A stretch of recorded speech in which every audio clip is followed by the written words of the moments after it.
it's Christina with Feliciano and Friends. I have Lindsay Whatley here. She is the owner of Palms Pantry. It's a wine bar, and we're going to talk all about how she got where she is and how she's balancing motherhood and being an entrepreneur and all that good stuff. So thank you for coming. Absolutely. So what inspired you to start Palms Pantry, and just explain a little background about how you got there? No problem. Palms Pantry is kind of a long time dream to own a wine bar in a space where to bring community together.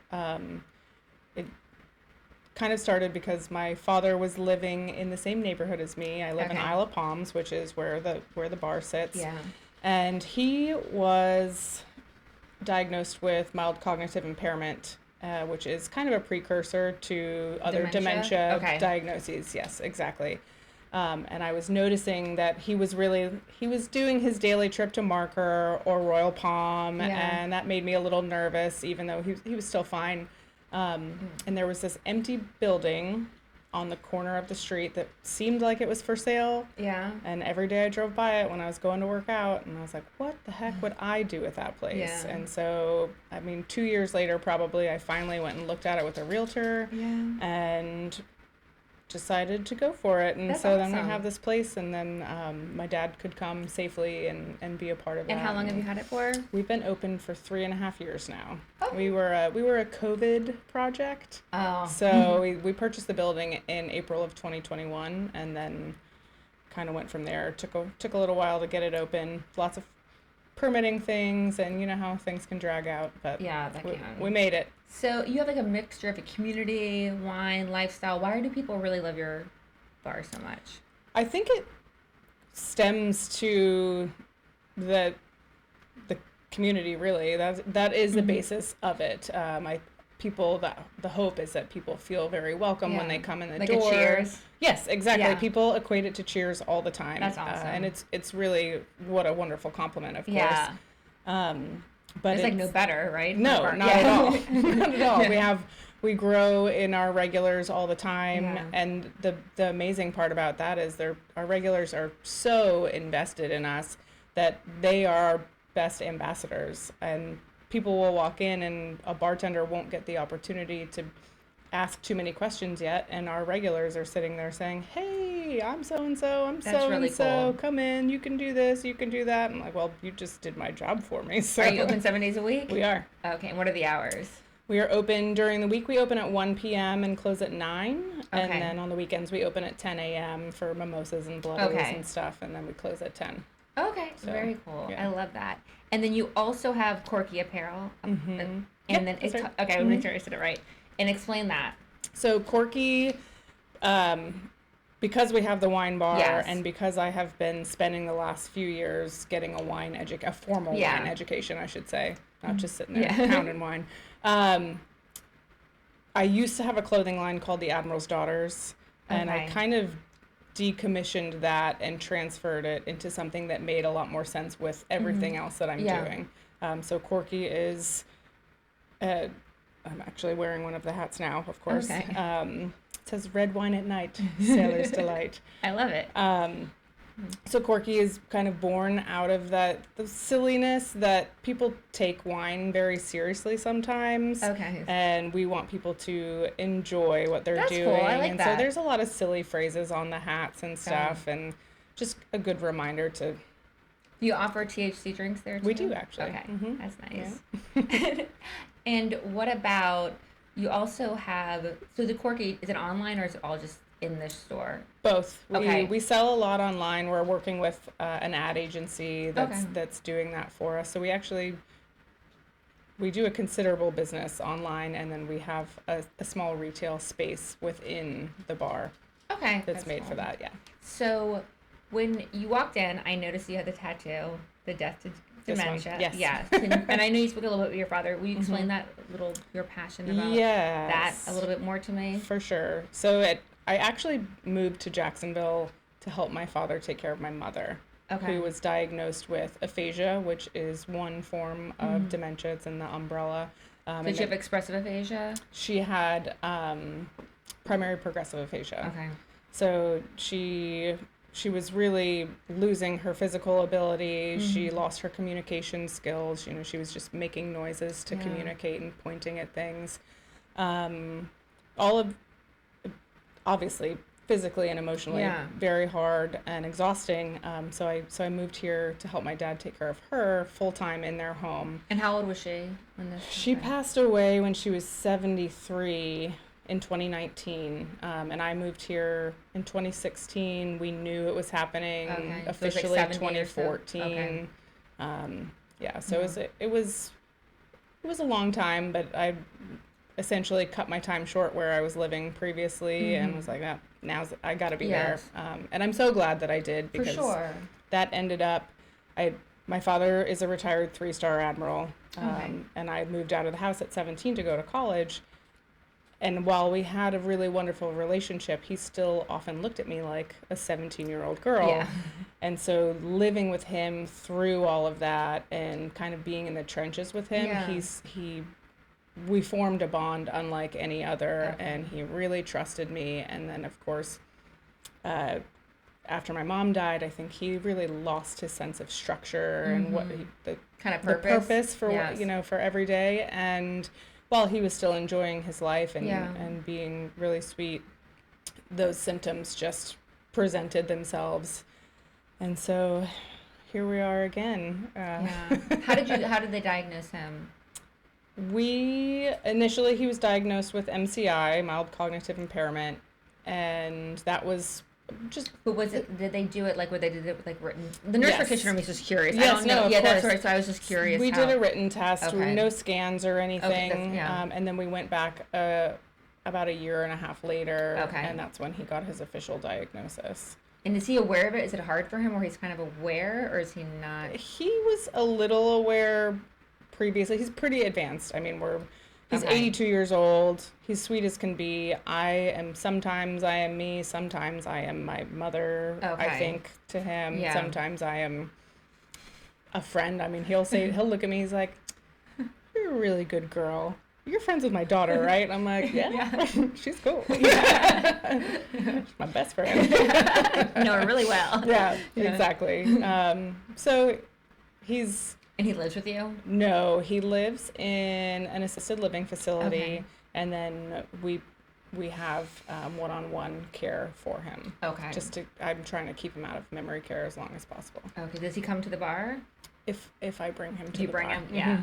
Yeah. So, does he like it still? Yeah. Okay. Yeah. He loves wine. Yeah. He's a French guy. Definitely. Yeah. Anything for Chardonnay, which we serve him non-alcoholic Chardonnay. But, So what do you wish that people knew more about as a caregiver about dementia for the patient, or not the patient family member for themselves? Because it's not something like I had one grandmother that had dementia, but I was out in college. My my father had to, took care of her and my mother, but she passed. So what would you say as a caregiver, as for the patient, what are things that you wish people knew, and what's helpful for you? What's something that you need? What's something that they need, would you say? I think it's a unique position to be in, because it's the only disease where you lose the person you're caring for twice. Yeah. And there are days where I'm very sad, but I also feel like I have no choice but to take it in stride and be happy for the time that I have now, and that my father is in general a really happy, sweet man. As long as you don't tell him what to do or that he can't do something, it's fine. But as the person living with the disease, they don't know. They don't, and that's not their fault. And that in and of itself, I think is really sad and disheartening. And I think people, fully cognitive people, we forget that because we're so busy in our lives and we're trying to check off something on our to-do list and go from one thing to the next. Yeah. And so we lose our patience easily with somebody, or we don't understand, and who could, why our loved one is not performing a task or can no longer put their socks on right, or they put on 2 shirts, or whatever it is. They're collecting paper cups in their cabinets. Yeah. these are obviously examples that I see all the time. Yeah. So I think it's a really unfair position to be in for both people, and caretakers. There's a lot of burnout. There's a lot of burnout, and there's a lot of we don't often allow ourselves to process our emotions publicly. And everybody's got to be this strong, independent male or female. We've got to be able to do everything. We've got to be able to multitask. But what happens when you can't, or you hit the wall? And who do you talk to? I know there's support groups and stuff like that, and it can be a lot for a lot of people. And then, so what do you do for yourself to try to make sure that you take care of yourself? Do you think of that though? Because I'm about that as far as patients, I used to think that more, almost it was always sacrificial, but I am a little bit more oxygen mask first isn't you kind of need. Are you like that or not? Well, I will tell you. In the airplane they say put the oxygen. Yeah, of course. Okay. I understood. Okay, let's make sure. I'm a smart girl. All right. Sometimes when I'm viewing, I see that I just say things and I assume that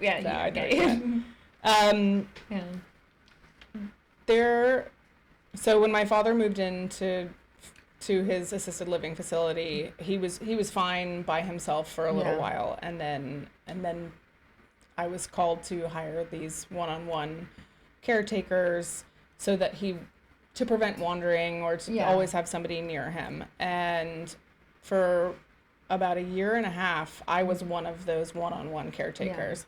So we had just opened the bar, and I was spending 3 days a week with him. And it was exhausting, and I couldn't get anything done during that time, even though, I would plan to. I would bring my backpack and my laptop and say, I'm gonna email these people, I'm gonna write my orders, whatever it is, do marketing, post things. But it was impossible because the constant line of questioning and the repeat questions and whatever it was that day. I would try to nap on the couch with my dad. I'm like, and he's like, hey, Lindsay, well, are we going to go back to that place today? I'm like, and, he had just asked me the same question, and which is fine. This is where that patience really comes in. I'm like, all right, I'm just going to sit here and try to redirect and whatever it is. So anyway, that period of time was really, really stressful. And the next year, I made a very difficult decision, and I felt very guilty about it for a while, to just hire the care for the rest of the time and step away from that direct role. And that's probably the best thing that I ever did for myself. For sure. So when my grandmother got dementia, she was smart still, very. So she was in a nursing home for dementia, but she was smart enough that she was being able to escape somehow. She would somehow get in with families. She'd pull fire alarms. Do different things. And then she thought someone was my grandfather, and he wasn't. And then she would get very angry, so much so that she was so disruptive that she ended up getting institutionalized for a while in Johns Hopkins psychiatric ward. Oh man! And I remember we had just gotten married, and we had to go visit her. And she didn't she was okay, but it was straight psych. That's how she not only could she was so needed so much help that even a one-on-one nursing home was this is too much, because it was it wasn't a different type of dementia, but it was she was cognitive enough that she could kind of just be a harm to her other people or escape and so grandma my husband, because she didn't come to the wedding because she was in the psych ward, but when we we went to visit him, he was just wow, this is this is something, quite a family I'm marrying into. A couple weeks ago, my dad, I guess, was wandering at night, leaving his room because it was 8:30, so it's not crazy late, and of course it's still light out. And I guess he was forgetting where his room was to go back to, and so he was opening up other people's doors. And that upset some people. I'm like, well, lock your doors. If he's expected to not go in there, then you should be expected to lock your doors. Yeah, for sure. So don't talk to me about this. This is not a reason to send him to memory care. Yeah. Yeah, and I like heard stories like she'd be like on the balcony screaming crazy, like like it was like she was very, balcony might not be the safest place anymore. Doing some like. But like it started like they didn't know she had like dementia, but she would start like just it was like she would just say weird things about like the little leopard. Like she also like it was dementia, but also I'm saying she never was like diagnosed with schizophrenia, but now I was in college. The things were explained was outside the normal realm where she was just like talking about the little leprechaun that was like very. I think there are some symptoms depending on the types of progressive brain diseases that involve.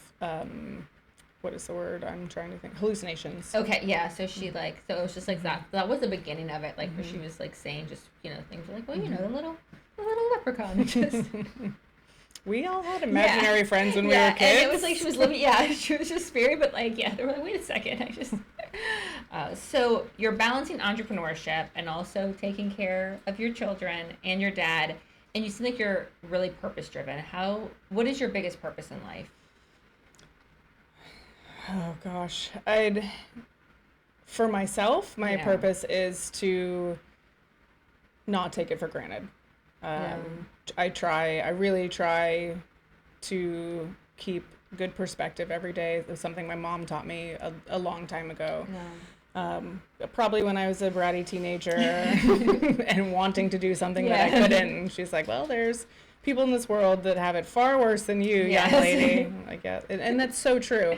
I read that in a book, I don't know, probably 5 years ago, and it was an interview of this very wealthy man and a great businessman, and the one question was, what do you do every day to help yourself? And he said, I start and end every day with perspective and gratitude. And that has stuck with me so hard.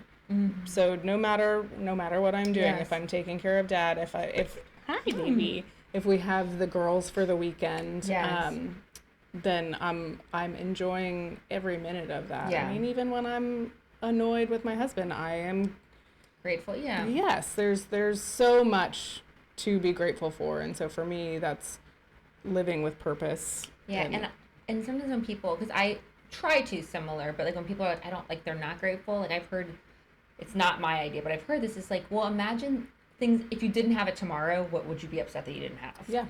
And just be grateful for that. Yes, absolutely. Like think about if you tomorrow you didn't have like what would you, and probably it's like a house, a car, like these things that we often will just take for granted. Walking around. So, but it's interesting about your mom. My grandfather was Swedish, and one time I was like 6 or 7, he was visiting. I was like being really bratty, and I said, "This is the worst day of my life." You just wait, honey. And I remember him being like, today we're outside, we you ate this, and he was just like, wow, and this is the worst day of your life, and you did all of those things. And I remember I was like 6 or 7, and just him like shouting me out like that, just kind of like, I felt him, you know what I'm saying, like embarrassed, was like, oh yeah. And you remember it today. Exactly, the day, because he wasn't even super like, you're on great, he was just like, this is the worst day of your life, and he just like named all the good things that happened, and like that. And I think he said like too, like, that, I wish that was your life, if that's the worst day you've ever had. And it was like, he wasn't like, you little brat, he just like said, and I remember being like, oh yeah, because it was a pretty good day. Yeah. Thanks for bringing me back down. Yeah, exactly. Absolutely. Well noted. So, so what do you do to try to avoid burnout? I take a lot of naps. Do you? I do. I have another guest that talked about he took naps too. Yeah, it's a reset for me. I'll be super productive from 8 a.m. till 2 o'clock or something, and then I just feel like I can't get into another task or something like that. And I'll sit down. I've mastered the quick nap, 20 minutes or whatever. Oh my goodness. And it's really just enough to kind of reset my eyes, and then I keep going. That's awesome. But Scott, also my husband, is really good about getting me to stop working for a minute and take advantage of the things that we have. Yes. We would hop on the boat for an hour and just put up and down the canals in our neighborhood and stuff like that, and just enjoy the sunshine or that's awesome. Things like that.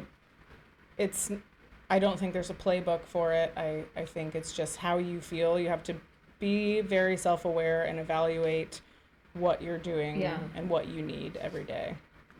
Well, the naps probably help. I don't take naps, but I do definitely prioritize sleep. Yeah. That's why even today, like me going, like if I do leave tonight, it's gonna be very unusual. Like as you know, I go to bed at like 8, like I'm going to bed really, really early, and then I wake up early, and it's like I'm like for my mental health, I need sleep. Oh yeah. Like I need it. So even on New Year's. I set an alarm. I'll get up at 11:45 and I'll celebrate. They were just like, I was like, it was just like I can't. Like I mean, I have like it's gotten to me, I think, just like too for my mental health. I know that when I'm sleep deprived, I get really squirrely. So it's like I'm like I've got to prioritize this, and I get like really tired too. I feel like I'm like I have like a level like I kind of run on like 8 and 9, and then I just go to like like there's like a witching hour. Yeah. And I just like I'm like like my girlfriend was like when I was driving, she was like just call me on the drive. I'm like.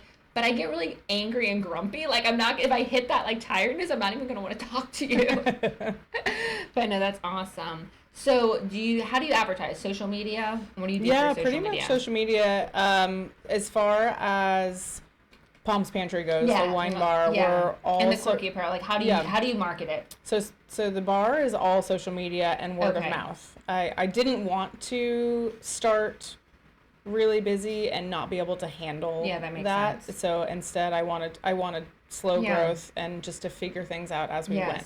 I've never owned a bar before. I've worked in the service industry and best case I know how to pick wine out, but other than that I needed that time to grow. I'm growing with the bar essentially.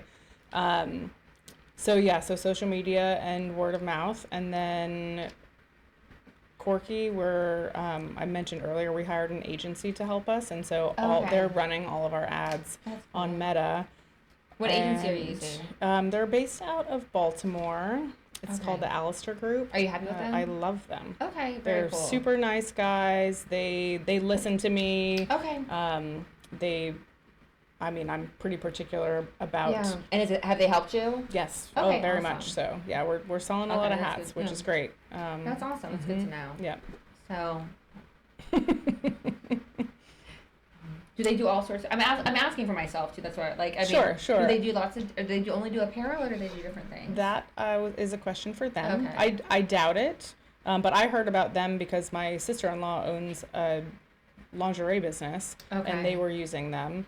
And loved them. So. Okay. Yeah. No. The reason I'm asking is I'm thinking about possibly doing like a little like prescription skincare line, which is cool. Yeah. So that is a little bit. Most of the things I do are so like Botox related. Like you kind of have to be like, but this is something where I could maybe use an ad agency because I could have a reach broader audience. Kind of what you're talking about with the bars. Like, you start kind of local, and most of the things that I do is still going to be Botox fillers. You gotta be local, word of mouth. So that's cool. Sure.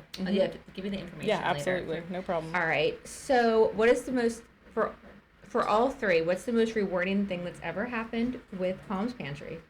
And then I'm gonna ask about personal, and then the apparel. Oh gosh. Okay, so they're kind of related, but there are many moments where Scott and I will be in the bar and we'll see a crowd of people and people that didn't know each other before they walked in the doors, but over time are now like really good friends. And we'll sit back and we'll look at it kind of dumbfounded, and we're like, I can't believe like you kind of created this. And that was it. I mean, harvesting community it's what we all need. It's what we want to have, and you want a place where you can just go at the end of the day. You can go by yourself, and you can make a friend. Yeah. And it kind of feels like you're in your neighbor's kitchen anyway. It's not really cool. It's not like a dark wine bar. It's very bright and open. And similarly, so I have my car, it's an FJ Cruiser. It's wrapped purple for Death to Dementia. So there's our logo is big on a big white skulls on top of this purple. Scott calls it the billboard. Yeah. So people will see it around town, and then they have seen it parked day after day at the pantry because I'm there all the time. Yeah. And eventually they come in and they're like, we want to talk to the girl, the Death to Dementia girl. And so I have had the privilege of hearing so many people's stories. I can't believe that people trust me and they have never met me before, with what they're going through, with what they have had to overcome.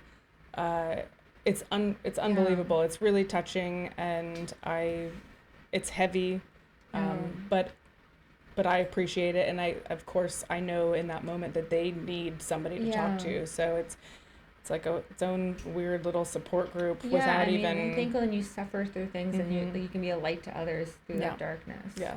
So that is very cool, and I'm very humbled by that. And then, so is it like, this is a Death Dementia, is that like a nonprofit that you have? Okay. Yeah, but it's an official nonprofit. So explain that what you do with the Death Dementia a little bit more. And what is the highlight of that work? So huge awareness factor, of course. The phrase death to dementia, I think, carries a little more weight. The hope is that, as we were discussing earlier, the people that are living with a dementia, they lose their voice. And or they're not prepared when they have a voice to talk about it, because it's scary.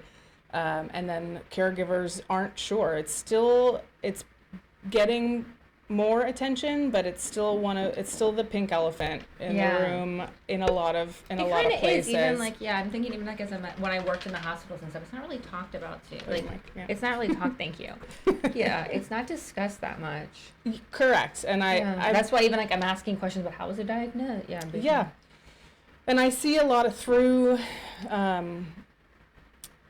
Hold on, let me finish the last question. So I wanted a voice for those people. So so for awareness, that's why it's death to dementia. It's kind of a punch in the face. I mean, I drive into my dad's assisted living facility, and these old people are looking at me like, oh my gosh, like, is the Grim Reaper coming in?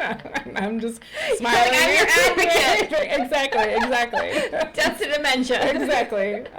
So it's kind of comical at times, but it works. It's working. And fundraising wise, we do 2 big fundraisers a year. We're doing our first flotilla in September. What is that? We're gonna have a bunch of boats. Oh, very cool. So every boat that gets registers, cool. it should be very fun. Awesome. I'd love anyone that registers will get a marine grade death to dementia flag, purple with a skull on it. Okay, very cool. And then we'll start at one bar, restaurant, and end at another, and just have a good day of awareness. Oh, that's awesome. And then all the money that provides, and then we have a gala in February, and all the money that provides, we accumulate that and we give it to families in Northeast Florida that need to help supplement the cost of care, because the cost of care, I mean, to be very transparent, where my father lives, his room and board plus having one-on-one care, the monthly bill is like $17,000. Oh my goodness. It's unbelievable. Crazy. It's not normal. Thank goodness my parents have long-term care insurance, so covers part of his bill, a good amount of it. That's crazy. It's insane. So what normal family can afford $10,000 a month, $5,000 a month extra? So you're either working to pay for this care, or you're caring for somebody at home and you don't get to work. It's just this vicious cycle, and it's all right now, it's baby boomers, so there's a lot of them, and there's a lot of people like us who are in this sandwich generation who you don't know what to do. You're trying to live your life and have a career and stuff, and then you're faced with these other challenges. So I felt we registered the foundation basically when I started getting the bills from my dad's facility. I'm like, nobody who can afford this stuff. That's crazy. So we have an application process, and we pick a couple families and we give the money to them. Well, that's good. That's positive. Yeah. That's and really it stays positive. in our community here. That's so. really positive. Yeah, that's a lot of money. Yeah. That's another subject for another. There's something wrong there, but exactly. I was like, that's another rabbit hole of them. Like, and now I've got to be anti-big pharma and something else. Yeah. So also, what is the biggest positive thing with Corkie Apparel? Happened? It's fun. I mean, it was it grew unexpectedly. I think when I was I say I've been studying. There's 2 main tracks of study for wine education, other than going to college for it. There's a drinking. sommelier track, and then there's something called the WSET, which is Wine Spirits Education Trust. Okay. And so I currently have a WSET level 3, and I'm in the process of, I have to schedule my sommelier exam. I passed the first great. one. Congratulations. So, thank you. But through all of that, I'd be sitting in the kitchen and talking to Scott and tasting wine and trying to pick out the nuances and do all of the things that we, you look at somebody and you're like, what a wine snob, whatever. And so we would start making fun of it all in the process. And we're like, oh, this is a long finish. This is full-bodied, but whatever. And so I started writing all of these phrases down, and I started putting them on hats. That's fun. And it's just a reminder that, like, yes, it's good. I'm glad I'm getting this education. It is very important so that I can educate my consumers. However, the average person, it's wine, it's family, it's sharing, it's fun, it's stories, it's memories, and, that kind of thing. No, that's so really cool. I love that. Yeah. And then I'm kind of jumping around, but before we get to the final two questions are the same for everybody. Okay.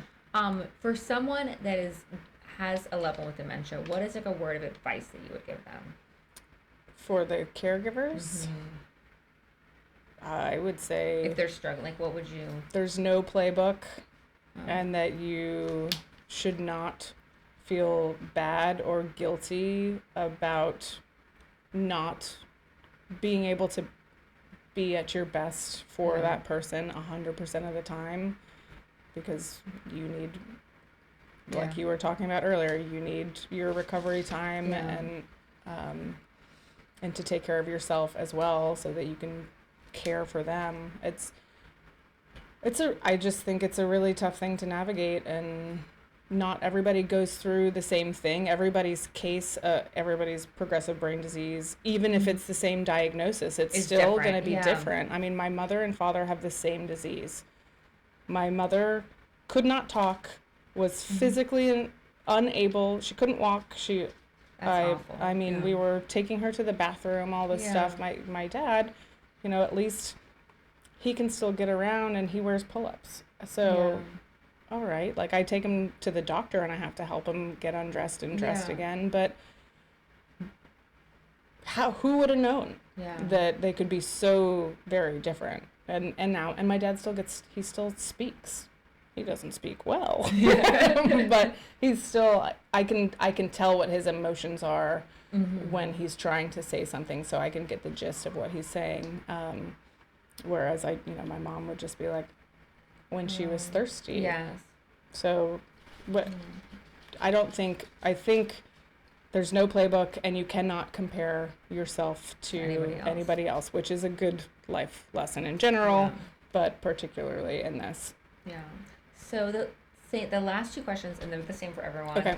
The first one is, like, in the book of Psalms, it talks about a man without a vision perishes. And I think this is kind of dark, but I do think a lot of times when people commit suicide and things, it's because they don't have a hope, they don't have a vision for the future. So I just strongly believe, like, all human beings need a vision or a purpose to draw them.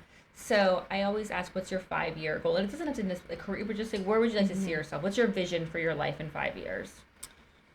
5 years. So much changes in 5 years. I would, of course, love for the pantry to continue on the path that it's taken. I would like to see my stepdaughters, our girls, continue to grow into self-governing, happy, healthy young girls that feel confident that they can go out and do things in the world. I hope that my marriage continues to strengthen. Yeah. I mean, it's all really basic things. It's all. No, that's good. All family the little is all, things. Exactly. I think allow you to. Yeah. Continue to the big things. But I think that's kind of the right answer, because that's going to pull you and make you have good decisions and take care of your loved ones. And then the final question is, and I used to say what you live by, but I can just feel like, is there a quote or saying or anything that you live by or that you like? I have this thing that I wrote I don't know when, tattooed on my arm. Yes. It says, without trepidation or excuses. Okay. And that, along with what I mentioned earlier about perspective and gratitude, I try to kind of always have that in the back of my mind. That's good. Yeah. I love that. Well, thank you so much. And then if someone wants to come, where is your Palms Pantry? Palms Pantry is at 14500 Beach Boulevard. So we are on the south side of Beach Boulevard, just west of the Intercoastal. Okay. So if you are familiar with Les Petites Paris, which is it's their San Pablo location. It's new where we are across the street from them. We actually often use their parking lot as overflow. So it's right there. They are awesome.